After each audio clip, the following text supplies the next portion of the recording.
নমস্কাৰ।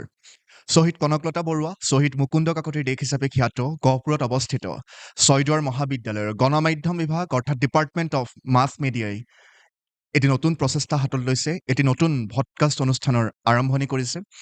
গতিকে বিমূৰ্তন চিন্তন শীৰ্ষক অনুষ্ঠানটিলৈ আপোনালোক সকলোকে স্বাগতম জনাইছোঁ। আজি আচলতে আমি সেইজন নিৰ্দিষ্ট ব্যক্তিক আমন্ত্ৰণ জনাই আনিছোঁ। তেখেত এজন সফল ব্যক্তিৰ লগতে সফল শিক্ষাগুৰু। তেখেতক আচলতে বেলেগকৈ চিনাকি কৰি দিয়াৰ প্ৰয়োজন নাই। আমাৰ সকলোৰে শ্ৰদ্ধাৰ ছয়দুৱাৰ মহাবিদ্যালয়ৰ প্ৰাক্তন অধ্যক্ষ ডক্টৰ অঞ্জন কুমাৰ ওজা ছাৰ। বিশ্বনাথ জিলাৰ চতিয়াত আচলতে ছাৰৰ জন্ম হৈছিল। চতিয়াত জন্ম হৈ শিক্ষা শেষ কৰি প্ৰথমে ছাৰে বেংকৰ চাকৰি কৰিছিল। তাৰ পাছত সেই সময়ৰ নৰ্থ লখিমপুৰ মহাবিদ্যালয়ৰ বৰ্তমানৰ বিশ্ববিদ্যালয়ত অধ্যাপনা কৰিছিল আৰু তাৰ পৰৱৰ্তী সময়ত ছয়দুৱাৰ মহাবিদ্যালয়ৰ অধ্যক্ষৰ দায়িত্বত আছিলে আৰু এতিয়া শ্ৰীমন্ত শংকৰদেৱ বিশ্ববিদ্যালয়ৰ তেখেত কৰ্মৰত আৰু আধুনিক ছয়দুৱাৰৰ নিৰ্মাতা বুলি তেখেতক কয়, সকলোৱে চিনি পাওঁ। গতিকে ছাৰ, আপোনাৰ ব্যস্ততাৰ মাজতো আমাৰ মাজত আহি উপস্থিত হোৱাৰ বাবে আমাৰ ফালৰ পৰা ধন্যবাদ আৰু কৃতজ্ঞতা জ্ঞাপন কৰিছোঁ। আৰু আজি খুব আমি মনৰ কথা পাতিম, আপোনাৰ যাত্ৰা কেনেকৈ আৰম্ভ হৈছিলে। আৰু অঞ্জন কুমাৰ ওজা ছাৰ বুলি ক'লে আমাৰ সকলোৰে পৰিচিত এটা নাম। আমি অসমৰ উজনিৰ পৰা নামনিলৈকে, শদিয়াৰ পৰা ধুবুৰীলৈকে যদি যাওঁ, সকলোৱে এষাৰ কথা কয়, ময়ো ব্যক্তিগতভাৱে পাইছোঁ। যেতিয়া মই আপোনাৰ কথা কওঁ, তেওঁলোকে সোধে অঞ্জন ছাৰক চিনি পোৱা নে? গতিকে আমাৰ ভাল লাগে, আমি গৌৰৱ অনুভৱ কৰোঁ। গতিকে আপোনাৰ যাত্ৰাৰ আৰম্ভণি কেনেকৈ হৈছিল ছাৰ? ময়ো ধন্যবাদ জ্ঞাপন কৰিছোঁ মোক এনেদৰে মই নিজে স্থাপন কৰা এই বিভাগটোলৈ মোক আমন্ত্ৰণ জনাই অনাৰ বাবে, আজিৰ এই পডকাষ্টলৈ আমন্ত্ৰণ জনোৱাৰ বাবে। মই ইতিমধ্যে তুমি কৈছা যে মোৰ চতিয়াত জন্ম। চতিয়াত জন্ম হৈ মই চতিয়াতে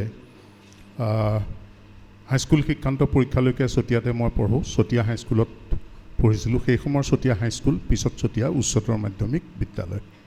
তাৰপিছত মই বিশ্বনাথ মহাবিদ্যালয়ত আমাৰ সময়ত আজিৰ যিটো হায়াৰ ছেকেণ্ডেৰী +2 ষ্টেজ, সেই ষ্টেজটোক আচলতে আমাৰ সময়ত প্ৰি ইউনিভাৰ্চিটি বুলি কোৱা হৈছিল, অসমীয়াত প্ৰাক বিশ্ববিদ্যালয়। মই প্ৰাক বিশ্ববিদ্যালয় বিজ্ঞান শাখাত বিশ্বনাথ মহাবিদ্যালয়ত নামভৰ্তি কৰোঁ। সেই সময়টো আছিল অসম আন্দোলনৰ ধামখুমীয়াৰ সময়। মই মেট্ৰিক পাছ কৰাৰ এবছৰ পাছৰ পৰা অসম আন্দোলন আৰম্ভ হৈছিল। সেই অসম আন্দোলনৰ ধামখুমীয়াৰ সময়ছোৱাত আমি আন্দোলনৰ কৰ্মী আছিলোঁ আৰু আনহাতে বিশ্বনাথ মহাবিদ্যালয়ত আমি প্ৰাক বিশ্ববিদ্যালয় বিজ্ঞান শাখাত অধ্যয়ন কৰিছিলোঁ।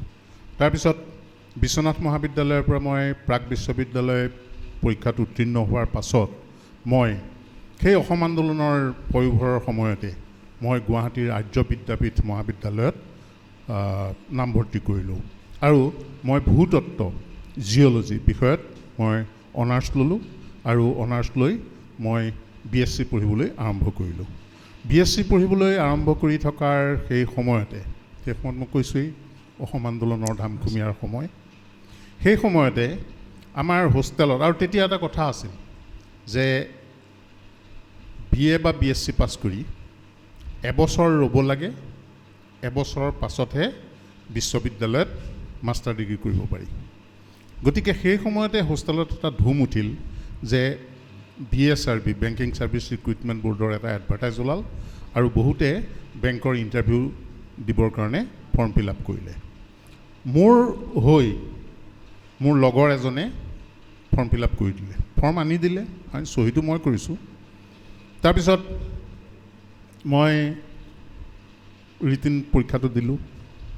ৰিটিন পৰীক্ষাত আমাৰ লগৰ যিমানে দিছিল তাৰ ভিতৰত কেৱল ময়ে উত্তীৰ্ণ হ'লোঁ। তাৰপিছত কিছুদিনৰ পিছত ভাইভা হ'ল। ভাইভা হোৱাৰ পিছত ভাইভা এপিয়াৰ কৰিলোঁ আৰু ভাইভা এপিয়াৰ কৰাৰ পাছত মই ইউকো বেংকত চন্দ্ৰপুৰ শাখাত, যিহেতু মোৰ এড্ৰেছটো গুৱাহাটী দিয়া আছিল, সেই সময়ত হোষ্টেলত আছিলোঁ কলেজৰ, গতিকে মই চন্দ্ৰপুৰ শাখাত নিযুক্তি লাভ কৰিলোঁ। আৰু কলেজৰ হোষ্টেলৰ পৰাই মই এফালে BSc পঢ়ি আছোঁ, আনফালে মই কলেজৰ হোষ্টেলৰ পৰা মই চন্দ্ৰপুৰলৈ অহা যোৱা কৰি মই বেংকৰ চাকৰিত জইন কৰিলোঁ আৰু BSc পৰীক্ষাত অৱতীৰ্ণ হ'লোঁ। কিন্তু মই মেথমেটিক্সত ফেইল কৰিলোঁ আৰু আমাৰ দিনত এই বেক ছিষ্টেমটো নাছিল। অনাৰ্ছত ভালেই কৰিছিলোঁ, কিন্তু মোৰ জিঅ'লজি আছিল অনাৰ্ছ, পাছ কোৰ্চ আছিল ফিজিক্স আৰু মেথমেটিক্সত ফেইল কৰিলোঁ। তাৰ পিছৰ বছৰ মইতো এতিয়া পৰীক্ষাত ফেইল কৰিলোঁ, হোষ্টেলৰ পৰা ওলাই যাব লাগিব। হোষ্টেলৰ পৰা ওলাই গৈ চন্দ্ৰপুৰত থকা কৰিলোঁ, পঢ়া শুনা কৰিব নোৱাৰিলোঁ, কলেজলৈ প্ৰেক্টিকেল কৰিবলৈ আহিব নোৱাৰিলোঁ। ফলত মই BSc পৰীক্ষা দিয়া পিছৰ বছৰ দিয়া নহ'ল। এনেকৈ যেতিয়া দেখিলোঁ যে এতিয়া 2 year কোৰ্চ উঠি যাব, এতিয়া 2 year কোৰ্চ উঠি গ'লে মোৰ BScটো পঢ়ি থকাটো আৰু সম্ভৱ নহ'ব, পাৰ্ট 1 পাৰ্ট 2 পাৰ্ট 3 তেনেকৈ দিবগৈ লাগিব। গতিকে চাকৰি কৰি থাকি মই BSc মানে পঢ়াটো কণ্টিনিউ কৰাটো মোৰ কাৰণে অসুবিধাৰ কথা হৈ আহিল। তেতিয়া মই ভাবিলোঁ যে মই কলা শাখাত পৰীক্ষা দিওঁ, যিহেতু মোক গ্ৰেজুৱেশ্যনটো অতি প্ৰয়োজন।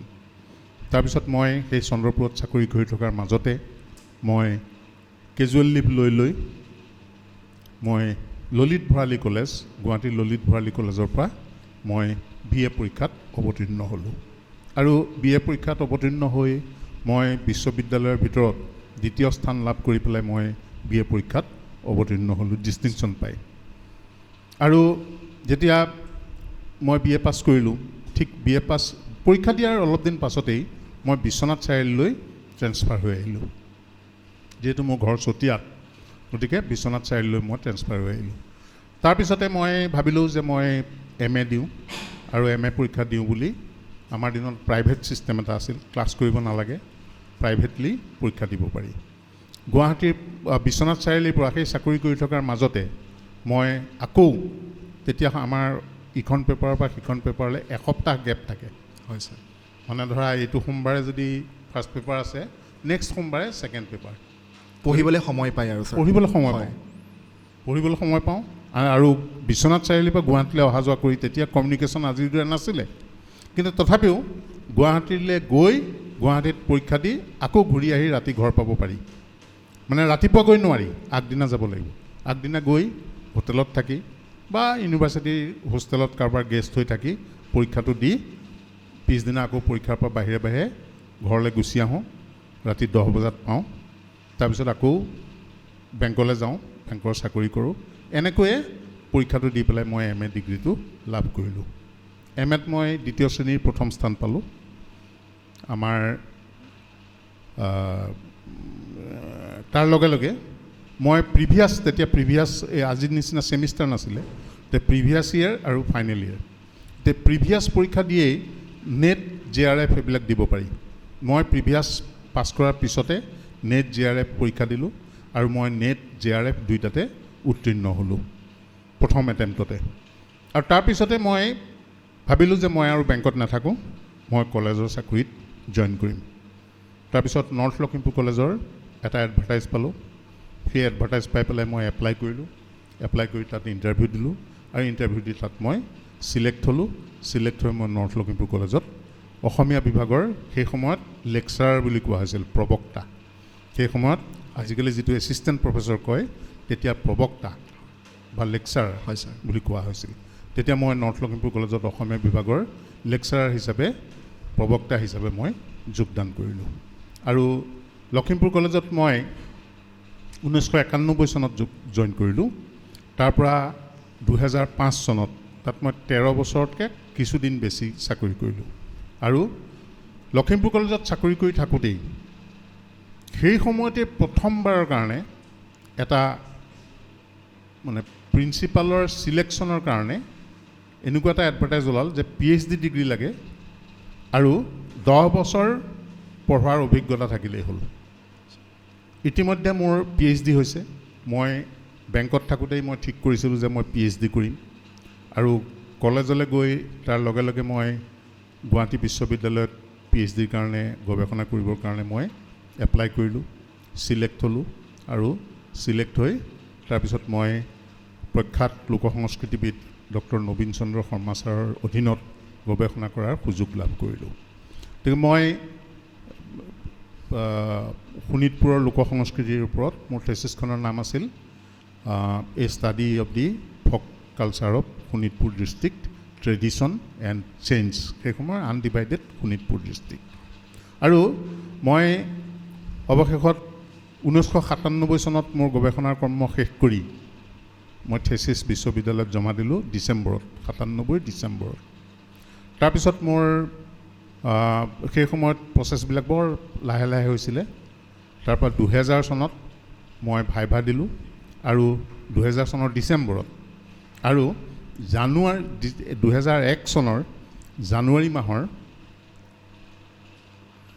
13 তাৰিখে মানে মাঘ বিহুৰ ঠিক আগদিনা 13 তাৰিখে মোৰ ৰিজাল্ট ওলাল আৰু মই PhD ডিগ্ৰী লাভ কৰিলোঁ তাৰপিছত যেতিয়া সেই প্ৰিন্সিপালৰ এডভাৰটাইজটো দিলে প্ৰিন্সিপালৰ মানে সেই সময়ত প্ৰিন্সিপাল হ'বৰ কাৰণে সিলেক্টেড হ'ব লাগে এখন সিলেকশ্যন কমিটি থাকে সেই সিলেকশ্যন কমিটিখনে এখন লিষ্ট বনায় হয় ছাৰ যে এই মানুহখিনি প্ৰিন্সিপালৰ কাৰণে যোগ্য তেনেকুৱা এখন লিষ্ট বনায় আৰু তাৰ কাৰণে সেইবাৰ প্ৰথম দিছিলে যে 10 বছৰ চাকৰি হ'লেই হ'ল আৰু PhD লাগে 10 বছৰ পঢ়োৱাৰ অভিজ্ঞতা থাকিলেই হ'ল কলেজত আৰু ভাগ্য ভাল এডভাৰটাইজ কৰাৰ সময়ত মোৰ জাষ্ট 10 বছৰ পূৰ্ণ হৈছিলে গতিকে 10 বছৰ পূৰ্ণ হোৱাৰ কাৰণে আৰু PhD ডিগ্ৰী থকাৰ কাৰণে মই সিলেকশ্যন এপিয়াৰ কৰিব পাৰিলোঁ আৰু সৌভাগ্যৰ কথা যে ইমান কম দিন চাকৰি কৰা মানুহ একমাত্ৰ ময়েই সেই লিষ্টখনত সিলেক্ট হৈছিলোঁ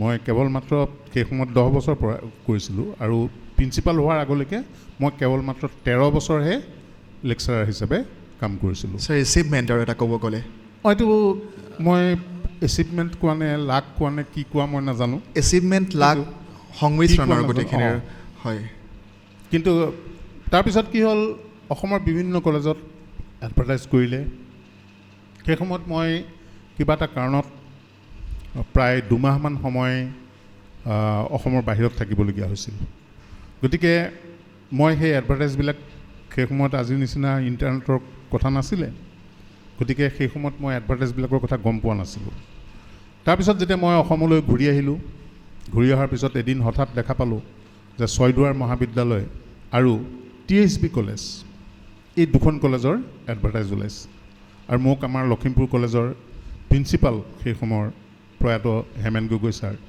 আৰু ভাইচ প্ৰিন্সিপাল প্ৰয়াত দিব্যজ্যোতি ফুকন ছাৰ তেখেতসকলে মোক ক'লে যে এই দুখন কলেজত পোষ্ট ওলাইছে তোমাৰ ঘৰৰ ওচৰতে হ'ব তুমি এপ্লাই কৰা মই এপ্লাই কৰিলোঁ THB কলেজতকৈ ইয়াত আগতে ইণ্টাৰভিউ হ'ল ইয়াত আগতে ইণ্টাৰভিউ হোৱাৰ কাৰণে মই ইয়াত ইণ্টাৰভিউ দিলোঁ আৰু ইয়াত ইণ্টাৰভিউ দি ইয়াত চিলেকশ্যন পালোঁ পাই মই 2005 চনৰ 6 মে' তাৰিখে ছয়দুৱাৰ মহাবিদ্যালয়ত মই অধ্যক্ষ হিচাপে যোগদান কৰিলোঁ এইখিনিয়ে হৈছে মোৰ মোটামুটিভাৱে শৈক্ষিক যাত্ৰা আৰু মোৰ মানে হেৰি আৰু কৰ্ম জীৱনৰ আৰু ৰিটায়াৰ হোৱাৰ পাছত মোক মহাপুৰুষ শ্ৰীমন্ত শংকৰদেৱ বিশ্ববিদ্যালয়ত প্ৰাধ্যাপক হিচাপে যোগদান কৰিবৰ কাৰণে আমন্ত্ৰণ জনালে তেওঁলোকে ক'লে পৰামৰ্শ দিলে আৰু সেই পৰামৰ্শ অনুযায়ী মই এপ্লাই কৰিলোঁ এপ্লাই কৰাৰ পিছত বৰ্তমান মই মহাপুৰুষ শ্ৰীমন্ত শংকৰদেৱ বিশ্ববিদ্যালয়ৰ প্ৰাধ্যাপক আৰু গৱেষণা গুৰু মানে প্ৰফেচৰ এণ্ড ৰিচাৰ্চ ছুপাৰভাইজাৰ হিচাপে যোগদান কৰিলোঁ ছাৰ প্ৰথমে আপুনি লখিমপুৰ মহাবিদ্যালয়ৰ অধ্যাপক তাৰপিছত যেতিয়া ছয়দুৱাৰ মহাবিদ্যালয়ৰ অধ্যক্ষ হৈছিলেগৈ কোনোবাখিনিত সেই ভয়টো লাগিছিল নে বা এটা চেলেঞ্জ আহিছে জীৱনটোত কাৰণ গোটেই কলেজখনৰ দায়িত্ব তাৰোপৰি গহপুৰৰ ছয়দুৱাৰ কলেজ আৰু আমি জানো গহপুৰখনত বাৰিষা বানে খুব সন্ত্ৰাস চলাই বুলি ক'লেও ভুল কোৱা নহ'ব আৰু আপুনি সেই সময়খিনিত আমি সকলোৱে জানো সন্মুখৰ পৰা কলেজখনক কলেজ কৰ্তৃপক্ষক নেতৃত্ব দিছিল সেই সময়খিনি কেনেকুৱা আছিলে আৰু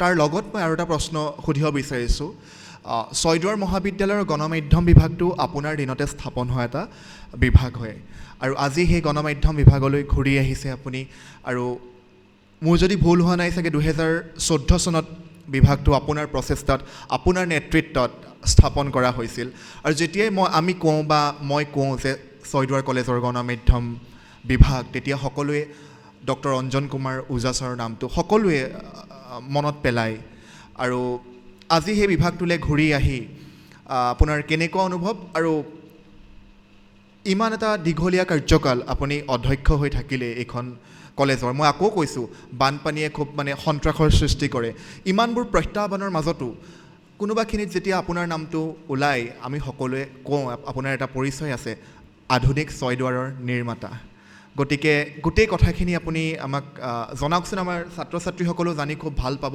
বা এইখিনি আপোনাৰ পৰা আমি জানিবলগীয়া কথা প্ৰথম মোৰ প্ৰশ্নটো হৈছে অধ্যাপকৰ পৰা অধ্যক্ষলৈ যিহে দায়িত্ব তাৰ পৰৱৰ্তী সময়ত ছয়দুৱাৰ কলেজৰ গণমাধ্যম বিভাগ 2014 চনত স্থাপন কৰাৰ পৰা আজিৰ দিনটোলৈকে আৰু লগতে ডক্টৰ অঞ্জন কুমাৰ ওজা ছাৰৰ আমি নামটো ল'লেই আধুনিক ছয়দুৱাৰৰ নিৰ্মাতা এই গোটেই বস্তুটো বা গোটেই কথাখিনি আপুনি কেনেদৰে লয় আচলতে মই যেতিয়া এই মহাবিদ্যালয়খনৰ অধ্যক্ষৰ আসনত বহিছিলোঁ সেই সময়ত মহাবিদ্যালয়খনৰ এটা জৰাজীৰ্ণ ৰূপ আছিল আজিৰ ছাত্ৰ ছাত্ৰীয়ে সেই অৱস্থাটো অনুভৱ কৰিব নোৱাৰে সেই সময়ত অৱশ্যে সা সুবিধাও কম আছিল আৰু মহাবিদ্যালয়ৰ যিটো অৰ্থনৈতিক অৱস্থা সেই অৰ্থনৈতিক অৱস্থাটো অত্যন্ত দুৰ্বল আছিল মই যোগদান কৰাৰ সময়ত মহাবিদ্যালয়খনৰ যিমান পুঁজি আছে গোটেই পুঁজিবিলাক মিলাই 3 লাখ টকাও নাছিলে গতিকে মোৰ সন্মুখত এটা ডাঙৰ প্ৰত্যাহ্বান আহি পৰিল যে মই মহাবিদ্যালয়খনৰ কাম কৰিবৰ কাৰণেতো পইচা লাগিব গতিকে মই ক'ৰ পৰা পইচা পাম মই সেই সময়ত কিছুমান পদক্ষেপ গ্ৰহণ কৰিছিলোঁ সেই সময়ত আমাৰ এই গহপুৰ বৃহত্তৰ ছয়দুৱাৰ অঞ্চলৰ সেই সময়ত তোমালোকে জানি আচৰিত হ'বা যে মহাবিদ্যালয়খনত এটা কম্পিউটাৰ নাছিল জেৰক্স কৰোঁতে মহাবিদ্যালয়ৰ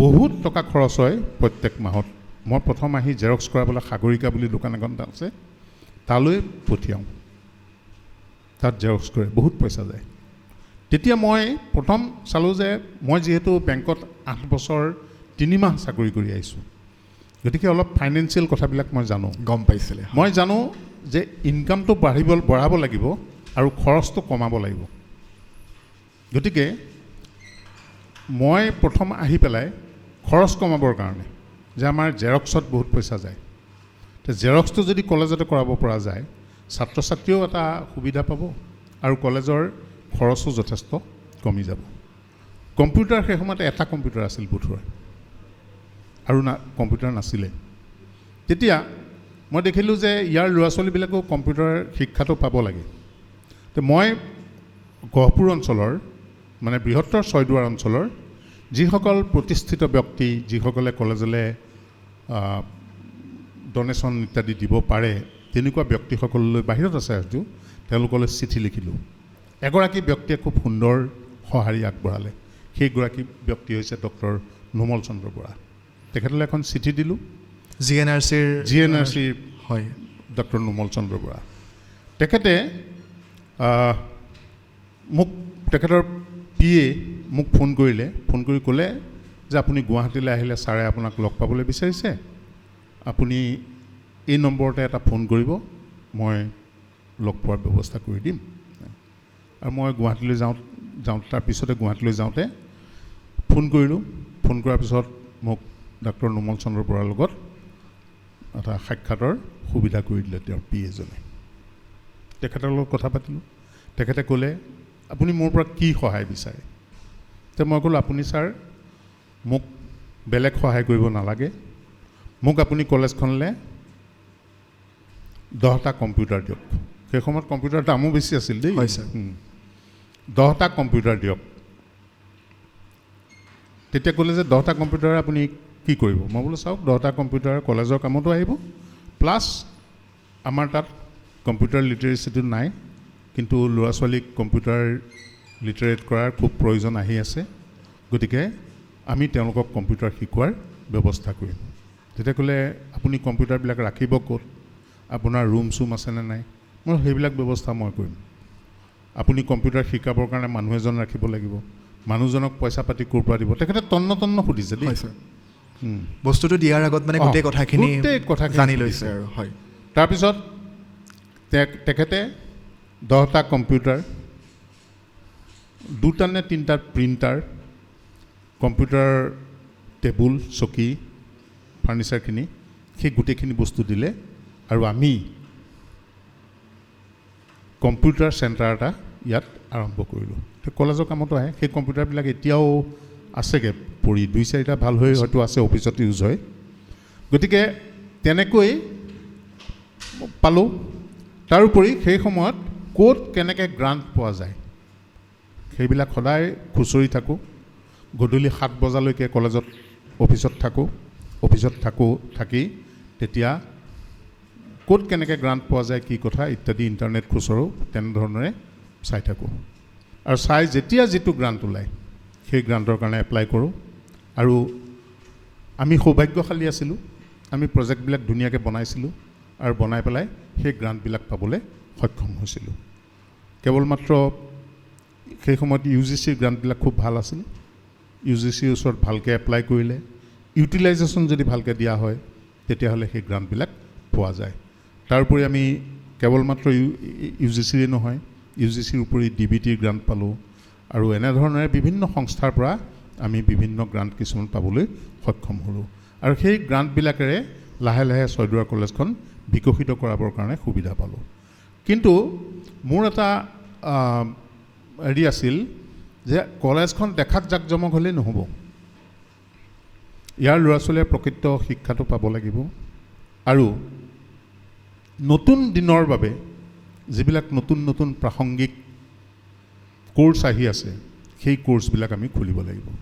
সদায় ট্ৰেডিশ্যনেল কোৰ্চসমূহ শিকাই থাকিলেই এটা সময়ত ছাত্ৰ ছাত্ৰীৰ কামত নহা হ'ব। সেইবাবে মই কি কৰিলোঁ, নতুন কোৰ্চ কিবা খুলিব পাৰি নেকি তাৰ কাৰণে সন্ধান কৰিলোঁ। আৰু সেই সন্ধান কৰি মই প্ৰথমতে কেৰিয়াৰ অৰিয়েণ্টেড কোৰ্চ কেইটামান খুলিছিলোঁ। কেৰিয়াৰ অৰিয়েণ্টেড কোৰ্চকেইটাত UGCয়ে পইচা দিয়ে, কিন্তু খুব কমকৈ পইচা দিয়ে। তথাপি আমি আৰু কোৰ্চ খোলোতে সদায় চাইছিলোঁ যে মাৰ্কেটত এতিয়া কোনটো কোৰ্চ খুলিলে কামত দিব, কোনটো কোৰ্চৰ ডিমাণ্ড আছে। এনেই কোৰ্চ এটা খুলিলেই কামত নাহিব। আৰু এটা মানসিকতা দেখিলোঁ ছাত্ৰ ছাত্ৰীৰ মাজত যে মই এই কোৰ্চটো ইয়াতকৈ বেছি পইচা দি মই গুৱাহাটীত কৰিম, মই কম পইচাত পালোঁ বুলি মই ছয়দুৱাৰত কিয় কৰিম, গহপুৰত কিয় কৰিম। হয় ছাৰ। ফলশ্ৰুতিত আমাৰ সেই কোৰ্চকেইটাত ছাত্ৰ ছাত্ৰীৰ সংখ্যা কমি গ'ল। ছাত্ৰ ছাত্ৰীৰ সংখ্যা কমি যোৱাৰ কাৰণে আমি সেই কোৰ্চকেইটা বন্ধ কৰি দিলোঁ। কিন্তু যি কেইবছৰ চলিছিলে সেই কেইবছৰত যিখিনি ল'ৰা ছোৱালী ওলাল সেই ল'ৰা ছোৱালীখিনিক, ছোৱালী নাছিলে সেইকেইটা কোৰ্চত দেই, ল'ৰাহে। মই গাড়ী ছাৰ্ভিচিং কৰিবলৈ কেতিয়াবা যদি ইটানগৰলৈ গৈছোঁ, বান্দৰদোৱালৈ গৈছোঁ, নাহৰলগুণলৈ গৈছোঁ, তেতিয়া কোনোবা এজনে হয়তো আহি পেলাই মোক মাতিছে, ছাৰ মই ছয়দুৱাৰ কলেজত অট'মোবাইল ৰিপেয়াৰিং কৰিছিলোঁ। হয় ছাৰ। মোৰ সেই বস্তুটো ভাল লাগে, গৌৰৱ ভাল লাগে। লাগে। কেতিয়াবা ঘৰত কিবা এটা বস্তু বেয়া হ'ল, বেয়া হোৱাৰ পিছত মই কোনোবা দোকান এখনৰ লগত কণ্টেক্ট কৰিলোঁ, তেওঁ মেকানিক এজন পঠাই দিলে। সেই মেকানিকজনে যদি কয়, ছাৰ মই ছয়দুৱাৰ কলেজত ইলেক্ট্ৰনিক গুডছ ৰিপেয়াৰিং শিকিছিলোঁ নহয়, তেতিয়া মোৰ ভাল লাগে যে অন্ততঃ এই ছাত্ৰ ছাত্ৰীখিনিতো কামত দিলে। আৰু এই যে স্কিল বেছড কোৰ্চবিলাকৰ কাৰণে, কোৰ্চবিলাক খুলিবৰ কাৰণে মই সদায় আগ্ৰহী আছিলোঁ। তাৰপিছতো কমিউনিটি কলেজৰ আণ্ডাৰত মই থিয়েটাৰ এণ্ড ষ্টেজ ক্ৰাফ্ট, তাৰপিছত নাৰ্ছিং এণ্ড হেল্থ কেয়াৰ, সেই কোৰ্চবিলাক খুলিছিলোঁ। কিন্তু নাৰ্ছিং এণ্ড হেল্থ কেয়াৰটো যদিও ভাল চলিছিলে, তথাপিও তাত মানে এখন লগত হস্পিটেল লাগে। আমি হস্পিটেল টাই আপ কৰিছিলোঁ বিশ্বনাথ চাৰিআলিৰ সঞ্জীৱনী হস্পিটেলৰ লগত। সঞ্জীৱনী হস্পিটেলখন ইয়াৰ পৰা দূৰ হৈ যায়, গতিকে কিছুমান থিয়ৰী ক্লাছবিলাক তাত কৰিব লাগে, প্ৰেক্টিকেলবিলাক তাত কৰিব লাগে, থিয়ৰী ক্লাছবিলাক ইয়াত কৰিব লাগে। এনেকুৱা ধৰণৰ অসুবিধাৰ কাৰণে সেই কোৰ্চটো বন্ধ কৰি দিবলগীয়া হ'ল। আৰু থিয়েটাৰ ষ্টেজ ক্ৰাফ্টতো কি হ'ল, পাছৰ ফাললৈ ষ্টুডেণ্টৰ সংখ্যা কমি যোৱাৰ কাৰণে বন্ধ কৰিবলগীয়া হ'ল। সেইকেইটাত কিন্তু পইচাৰ নাটনি হোৱা নাছিলে। কিন্তু আমি সেই কোৰ্চৰ জৰিয়তে আমি অডিটৰিয়ামটোত অলপ কিবা কিবি কাম কৰাই ল'ব পাৰিলোঁ। যি নহওক, তাৰপিছত যেতিয়া বিশ্ববিদ্যালয় অনুদান আয়োগে মানে ইউনিভাৰ্চিটি গ্ৰাণ্টছ কমিশ্যনে একেলগে দুটা স্কিম উলিয়াইছিল। এটা হৈছে বিভক আৰু এটা হৈছে কমিউনিটি কলেজ। কমিউনিটি কলেজৰ আণ্ডাৰত আমি সেই দুটা কোৰ্চ এপ্লাই কৰিছিলোঁ আৰু বিভকৰ আণ্ডাৰত আমি মাছ মেডিয়া আৰু মেডিকেল লেবৰেটৰী টেকনিচিয়ান এই দুটা কোৰ্চ খুলিছিলোঁ। সেই সময়ত আমি এটা ছাৰ্ভে চলাইছিলোঁ আৰু সেই ছাৰ্ভেটো চলাই পেলাই আমি চাইছিলোঁ যে অসমত কি ইণ্ডাষ্ট্ৰী খুব মানে বাঢ়ি গৈছে বা ভৱিষ্যতে বঢ়াৰ সম্ভাৱনা আছে, পপুলাৰিটিটো আৰু সময়ৰ লগত হয় কি ইণ্ডাষ্ট্ৰী হয় ছাৰ। তেতিয়া দেখিলোঁ যে মেডিয়া ছেক্টৰটো আৰু হেল্থ কেয়াৰ ছেক্টৰটো এই দুটা ছেক্টৰত অসমত যথেষ্ট সম্ভাৱনা আছে। বহুত নতুন নতুন হস্পিটেল খুলিবলৈ গৈ আছে আৰু বহুত মেডিয়া হাউচ খুলিবলৈ গৈ আছে। বিশেষকৈ ইলেক্ট্ৰনিক মিডিয়াৰ প্ৰাদুৰ্ভাৱটো সেই সময়ৰ পৰাই বেছিকৈ হৈছে।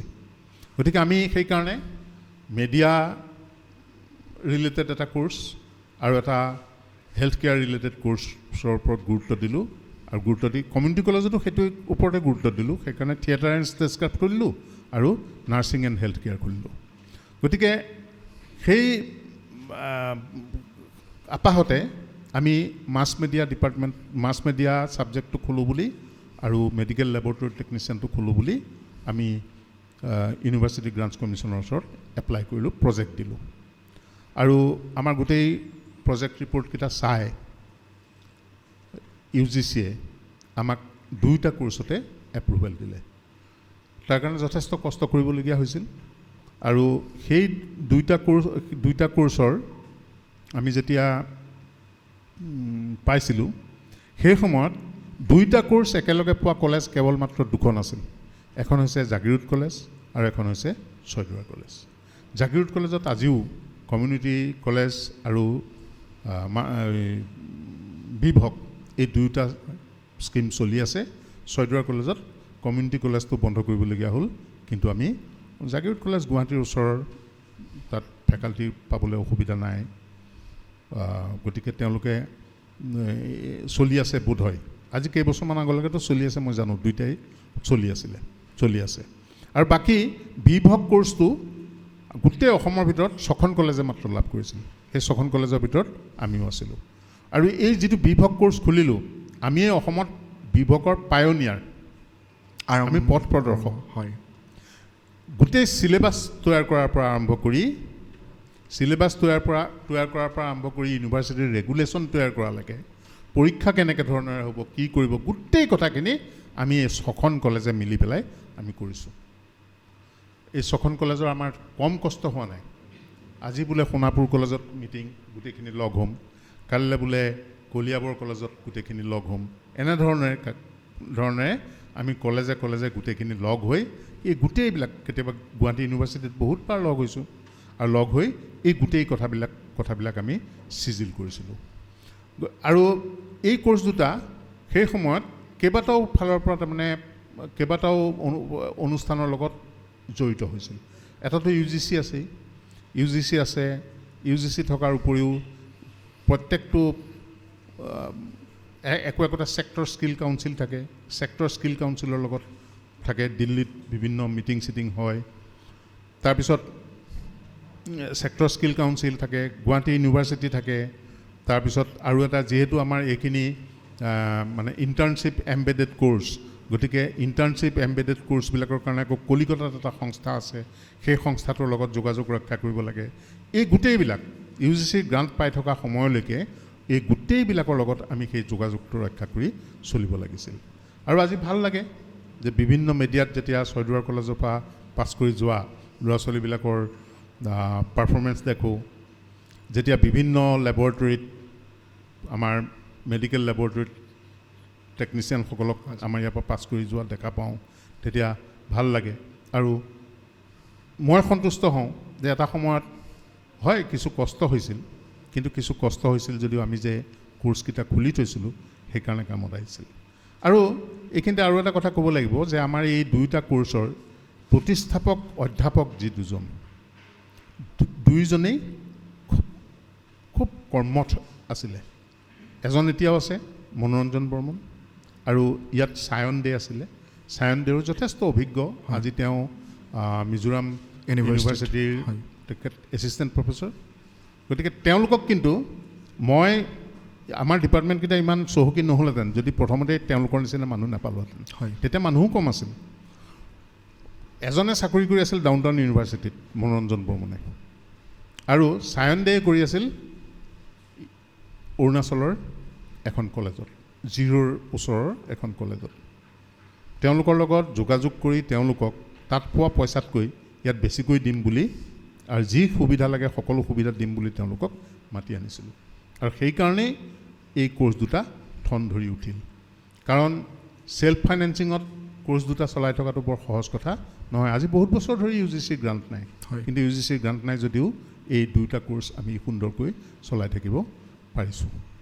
গতিকে এই কোৰ্চ দুটাৰ লগত মোৰ কোনোবাখিনিত মোৰ অন্তৰৰ মানে একেবাৰে নিভৃত কোণত এই ডিপাৰ্টমেণ্ট দুটা আছে ইয়াৰ লগতে মই কমাৰ্চ খুলিছিলোঁ ছয়দুৱাৰ কলেজত গতিকে তাৰপিছত ইণ্টিগ্ৰেটেড BEdৰ কাৰণে মই গোটেই প্ৰচেছটো আৰম্ভ কৰিছিলোঁ এটা ইনস্পেকশ্যন হৈ গৈছে মোৰ দিনতে তাৰপিছত লাহে লাহে এতিয়া সেইটো হৈছে গতিকে মোৰ ভাল লাগে যে মই অহাৰ সময়ত কলেজখনত কেৱল মাত্ৰ কলা শাখা আৰু বিজ্ঞান শাখা আছিলে কিন্তু মই অহাৰ পিছত ইয়াত বাণিজ্য শাখাৰ সংযোজন কৰিবলৈ সক্ষম হ'লোঁ তাৰপিছত বিভাগ সংযোজন কৰিবলৈ সক্ষম হ'লোঁ আৰু শেহতীয়াকৈ ITEP integrated teacher education programme সংযোগ কৰিবলৈ সক্ষম হৈছে স্যাৰ অসমৰ চাগে এখন একমাত্ৰ কলেজ এইখনে একমাত্ৰ কলেজ য'ত 5টাকৈ ষ্ট্ৰীম আছে ষ্ট্ৰীম আছে হয় হয় স্যাৰ স্যাৰ ভাল লাগে যেতিয়া প্ৰাক্তন ছাত্ৰ ছাত্ৰী ষ্টুডেণ্ট খুব ভাল ঠাইত থাকে প্ৰতিষ্ঠিত হৈ থাকে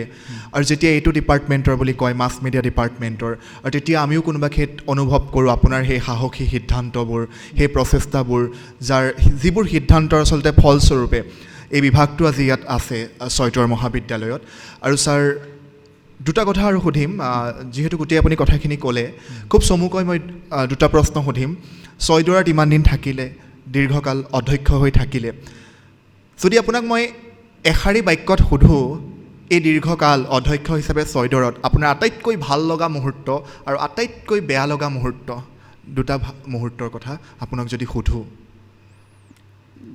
এইটো তেনেকুৱা মুহূৰ্তটো বহুত আছে হয় কিন্তু আটাইতকৈ ভাল লগা মুহূৰ্ত হ'ল যে যেতিয়া এটা কম্পিটিশ্যন কৰি competition among the colleges of Assam আৰু নৰ্থ ইষ্ট এটা কম্পিটিশ্যন কৰি পেলাই যেতিয়া আমি একোটা গ্ৰাণ্ট আনিবলৈ সক্ষম হৈছিলোঁ আৰু তোমাক এইখিনিতে কৈ থওঁ আমি সেই গ্ৰাণ্ট আনিবলৈ কোনো বেকডোৰ পলিচি লোৱা নাছিলোঁ হয় আমি আমাৰ প্ৰজেক্টৰ মেৰিটৰ ওপৰত লৈছিলোঁ গতিকে সেই মুহূৰ্তবিলাকেই মোৰ কাৰণে আটাইতকৈ ভাল লগা মুহূৰ্ত আমি যি সময়ত ইনডোৰ ষ্টেডিয়াম পাইছিলোঁ সেই সময়ত এনেধৰণৰ ইনডোৰ ষ্টেডিয়াম ইয়াতকৈ হয়তো সৰু কোনোবাই পাইছে এনেধৰণৰ ইনডোৰ ষ্টেডিয়াম অসমৰ মাত্ৰ 2-এখন কলেজেহে পাইছিল আমি পাওঁতেতো খুব একে নাছিলেই পিছত পাইছে কোনোবাই গতিকে সেই সময়ত মোৰ এটা সপোন আছিলে এটা স্পৰ্টছ ইনফ্ৰাষ্ট্ৰাকচাৰ কৰিবৰ কাৰণে আৰু সকলোবিলাক পূৰাব নোৱাৰিলোঁ কিয় যে মাজত 2 বছৰ ক'ভিডৰ কাৰণে হেৰি হ'ল আৰু UGCৰ গ্ৰাণ্টবিলাক লাহে লাহে নোহোৱা হৈ গ'ল কিন্তু মই এটা প্লেনিং কৰি পেলাই কৰিছিলোঁ যে মোৰ দিনত মই অন্ততঃ ছয়দুৱাৰ মহাবিদ্যালয়খনক এখন অট'নমাছ কলেজ কৰি থৈ যাম কিন্তু সেই সপোন পূৰ্ণ নহ'ল আৰু সেই যে সপোন পূৰ্ণ নহ'ল সেইখিনিতে দুখ লাগে যে মই ভবা কেইবাটাও কাম মই কৰিব নোৱাৰিলোঁ আৰু সেই কৰিব নোৱাৰাটো মোৰ বিফলতা স্যাৰ আপোনাৰ বিফলতা বুলি নকওঁ আচলতে গোটেই আৰম্ভণিখিনি আপুনি কৰি থৈ গ'ল আশা কৰিছোঁ যিখিনি আপোনাৰ সেই সপোন এদিন পূৰণ হ'ব সেই সপোনটো কাৰণ গোটেই যি আৰম্ভণিখিনি আপুনি কৰি থৈ গ'ল আৰু আশা কৰিছোঁ আপোনাৰ এই সপোনটো পূৰণ হ'ব আৰু খুব সোনকালে যাতে আমি এদিন ভাল খবৰটো পাওঁ আমি আশাবাদী ছাৰ এই বিষয়ে যথেষ্ট আশাবাদী আৰু ছাৰ এটা প্ৰশ্ন শেষৰটো প্ৰশ্ন মোৰ 3খন শিক্ষা অনুষ্ঠানত আপুনি চাকৰি কৰিছে নৰ্থ লখিমপুৰ মহাবিদ্যালয় তেতিয়াৰ মহাবিদ্যালয় এতিয়া বিশ্ববিদ্যালয় ছয়দুৱাৰ কলেজ আৰু এতিয়া নগাঁৱৰ শ্ৰীমন্ত শংকৰদেৱ বিশ্ববিদ্যালয় মই যদি ছাৰ আজিৰ দিনত আপোনাক সোধোঁ আটাইতকৈ কাম কৰি ভাল লাগিছিল কোনখন শিক্ষা অনুষ্ঠানত? আটাইকেইখনতে ভাল লাগিছে, কিন্তু কোনোবাখিনিত এতিয়া আমি আমাৰ কলেজীয়া জীৱনত এখন কলেজত পঢ়িছোঁ, বিশ্ববিদ্যালয় জীৱনত এখন কলেজত পঢ়িছোঁ, কিন্তু কোনোবাখিনিত কলেজীয়া সময়খিনি বেছি ভাল লাগে, কোনোবাখিনিত বিশ্ববিদ্যালয়ৰ সময়খিনি বেছি ভাল লাগে। আপোনাক যদি সোধোঁ কৰ্মজীৱনৰ শেষত আপুনি যদি সেই দিনখিনিলৈ ঘূৰি যায়, কোনখিনি দিন আপোনাৰ বেছি মনত পৰে বা কোনখন শিক্ষা অনুষ্ঠানলৈ আপোনাৰ বেছিকৈ মনত পৰে? মহাপুৰুষ শ্ৰীমন্ত শংকৰদেৱ বিশ্ববিদ্যালয়ত মই একেবাৰে নতুন, তাত মই ইমান বেছি, আৰু যিহেতু তাত মোৰ কামবিলাক গৱেষণা ৰিলেটেড, গতিকে তাত মোৰ তাৰ ওপৰত মই একো ক'ব নোৱাৰিম। মই ভাল লগা বেয়া লগাটো এতিয়াও ক'ব পৰা হোৱা নাই। কিন্তু মই মানুহৰ যে জব ছেটিছফেকশ্যন নাথাকে, মোৰ কিন্তু জব ছেটিছফেকশ্যন আছিল। বেংকত থাকোঁতে নাছিলে, হয় ছাৰ। কিন্তু মই লখিমপুৰ কলেজত কৰি লখিমপুৰ কলেজত মোৰ জব ছেটিছফেকশ্যন আছে। কাৰণ লখিমপুৰ কলেজত ইমান ভাল ভাল ছাত্ৰ ছাত্ৰী পঢ়ালোঁ। আজি যলৈকে যাওঁ ততে মই মোৰ ছাত্ৰ লগ পাওঁ। মই চিনি নাপাওঁ, কিন্তু মোক নিজে কয় খুব ভাল ভাল পজিশ্যনত আছে। আৰু লখিমপুৰ কলেজখনত মই কেৱল মাত্ৰ অধ্যাপনা কৰা নাছিলোঁ, কেৱল মাত্ৰ ক্লাছৰুমত ছাত্ৰ ছাত্ৰীক পঢ়োৱা নাছিলোঁ। মই লখিমপুৰ কলেজত বিভিন্ন দায়িত্ব লৈছিলোঁ, ছাত্ৰ ছাত্ৰীৰ লগত সদায় জড়িত হৈ আছিলোঁ। মই প্ৰথম অৱস্থাত স্পৰ্টছৰ দায়িত্ব লৈছিলোঁ। মই যদিও স্পৰ্টছৰ মানুহ নহয়, তাৰ এবছৰ দুবছৰ পাছত মোক মহাবিদ্যালয়ৰ সাহিত্যৰ দায়িত্বটো দিলে, আলোচনীৰ দায়িত্বটো দিলে। সেই সময়ত বহুতো কবি সাহিত্যিক, আজি অসমৰ প্ৰতিষ্ঠিত কবি সাহিত্যিক, সেইসকলৰ লগত আজিও সম্পৰ্ক আছে। শিক্ষক দিৱসৰ দিনা লখিমপুৰ কলেজৰ মোৰ প্ৰাক্তন ছাত্ৰ ছাত্ৰীসকলৰ মেছেজেৰে মোৰ মোবাইলত বহুত মেছেজ মই সেইদিনা ডিলিট কৰি দিবলগীয়া হয়, স্পেচে নোজোৰে। লখিমপুৰ কলেজত মই আজি যিটো প্ৰকাশন সমিতি আছে, সেই প্ৰকাশন সমিতিখন আজি বহুত ডাঙৰ, কিন্তু সেই প্ৰকাশন সমিতিখন ময়ে আৰম্ভ কৰি থৈ আহিছিলোঁ। ময়ে সেই প্ৰকাশন সমিতিৰ জৰিয়তে কেইবাখনো কিতাপ প্ৰথমে প্ৰকাশ কৰি আহিছিলোঁ। গতিকে সেই লখিমপুৰ কলেজৰ যিটো মোৰ অধ্যাপক হিচাপে, আৰু লখিমপুৰত থাকোঁতে লখিমপুৰৰ দিনখিনিত মই লখিমপুৰৰ সমাজ জীৱনৰ লগতো জড়িত হৈ আছিলোঁ। তাত মই নটসৈনিক নামৰ যিটো নাট্য সংগঠন আছে, সেই নাট্য সংগঠনত মই কেৱল মাত্ৰ নাটক কৰাই নহয়, সেই সংগঠনৰ মই সভাপতি আছিলোঁ। আনকি মই ছয়দুৱাৰ কলেজৰ অধ্যক্ষ হৈ অহাৰ পাছতো 2 বছৰ মই তাৰ সভাপতি হৈ আছোঁ।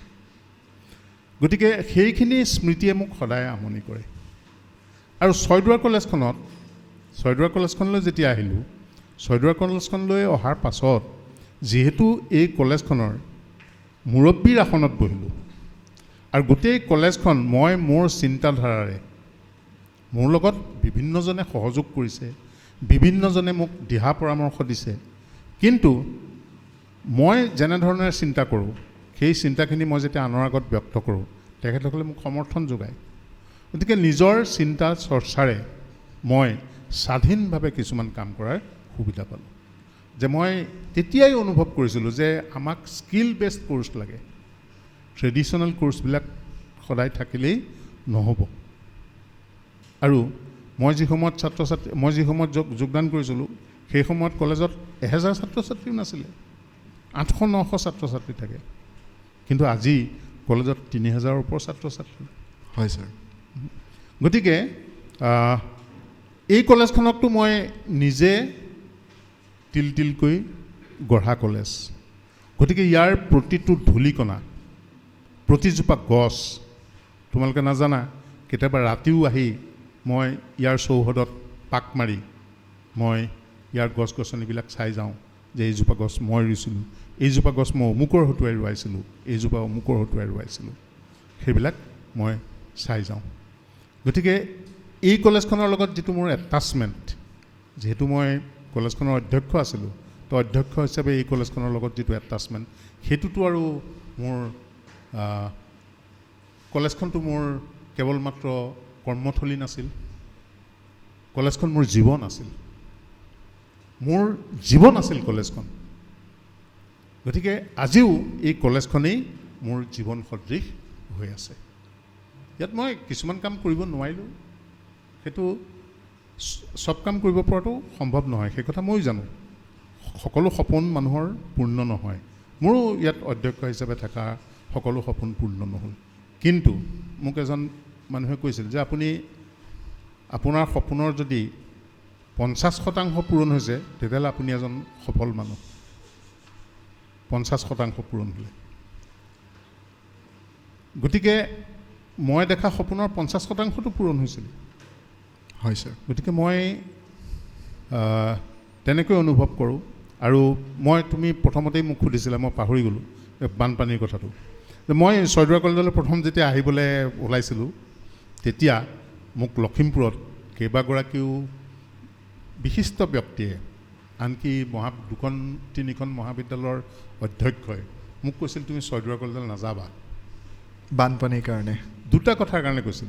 এটা কথা কৈছিল বাৰিষা কলেজখন বুৰি থাকে, গতিকে তুমি তাত গৈ কেনেকৈ কি কৰিবা, বানপানীয়ে তোমাক ৰক্ষা নিদিব, এটা সেইটো।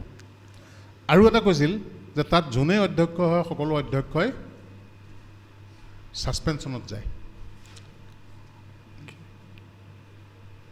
কিন্তু মই অহাৰ পিছত এবাৰ বানপানী হ'ল, মই অহাৰ পিছত বহুতবাৰ হৈছে, কিন্তু বানপানীটো ৰোধ কৰিবলৈ সক্ষম হ'লোঁ। এই চাৰিওফালে যিটো এম্বেংকমেণ্ট মৰা হ'ল, জিঅ' টিউব দি পেলাই যিটো আমাৰ এই মৰা চত্ৰঙত যিটো হেৰি দিয়া হ'ল, আজিকালি সেইফালে বেছি পানী নহাই হ'ল বাৰু। গতিকে সেইটোৱে কলেজৰ চৌহদটোক কিছু পৰিমাণে ৰক্ষা কৰিলে। যোৱাবাৰ চত্ৰঙৰ মথাউৰি ভাঙি এইফালে গোটেইটো হেৰি হৈ গ'ল, সেইটোত আৰু উপায় নাই, সেইটোতো উপায় নাই। গতিকে এই যে বানপানীৰ পৰা আগৰ যিটো বানপানীৰ যিটো অৱস্থা আছিল সেই বানপানীৰ অৱস্থাটো নাই। এতিয়াও যে বানপানীৰ থ্ৰীটটো নাই সেইটো নহয়, থ্ৰীট আছে, কিন্তু থ্ৰীট থাকিলেও সেই বহুলাংশে কমি গ'ল। আৰু ছয়দুৱাৰ কলেজখনৰ পৰাতো মই ভালভাৱে ওলাই যাব পাৰিলোঁ, গতিকে আচলতে নিজৰ ওপৰতো বহুতখিনি কথা নিৰ্ভৰ কৰে। হয় ছাৰ, খুব ভাল লাগিল। আচলতে মই আৰম্ভণিতেই কৈছোঁ, চতিয়াত জন্মগ্ৰহণ কৰা ডক্টৰ অঞ্জন কুমাৰ ওজা ছাৰ, আমাৰ শ্ৰদ্ধাৰ অঞ্জন কুমাৰ ওজা ছাৰ ব্যক্তিজনক আচলতে আজি আৰু ভালকৈ চিনি পালোঁ, বহু নজনা কথা আজি গম পালোঁ। ইমান ব্যস্ততাৰ মাজতো আজি আমাৰ মাজত আহি আমাক সময় দিয়াৰ বাবে, আপোনাৰ বহুমূলীয়া সময় দিয়াৰ বাবে আমাৰ ফালৰ পৰা ছাৰ ধন্যবাদ আৰু কৃতজ্ঞতা জ্ঞাপন কৰিছোঁ।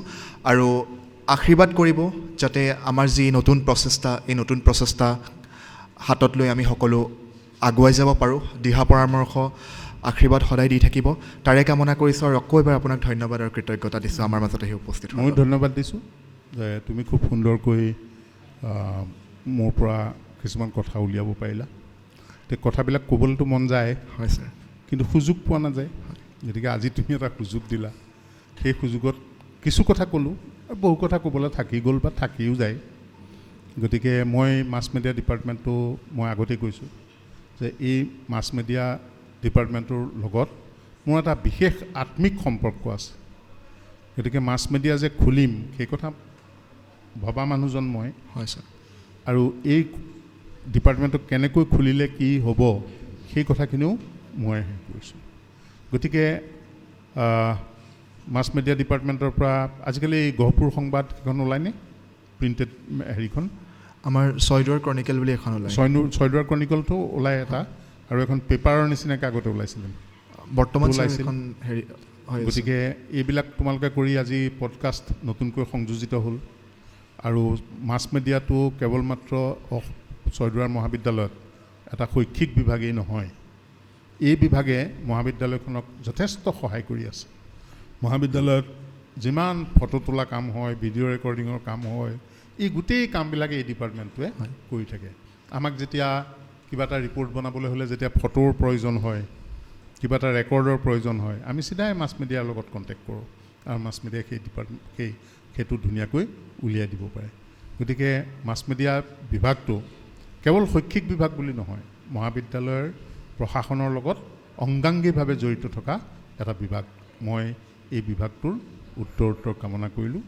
আশা কৰিছোঁ যে মাছ মিডিয়া পঢ়িবৰ কাৰণে আজি অসমৰ বিভিন্ন ঠাইৰ পৰা মানুহ আহে, ল'ৰা ছোৱালী আহে, প্ৰথমৰ পৰাই আহি আছে, হয় ছাৰ। এতিয়ালৈকে সেইটো অব্যাহত আছে।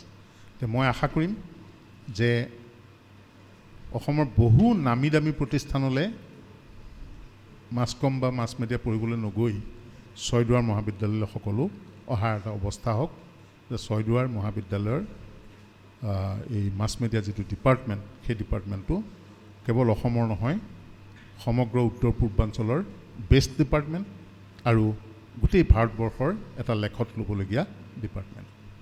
ধন্যবাদ ছাৰ, আপোনাৰ বহুমূলীয়া আশীৰ্বাদৰ কাৰণে, দিহা পৰামৰ্শৰ কাৰণে আকৌ এবাৰ ধন্যবাদ। ঠিক আছে, সকলোকে নমস্কাৰ।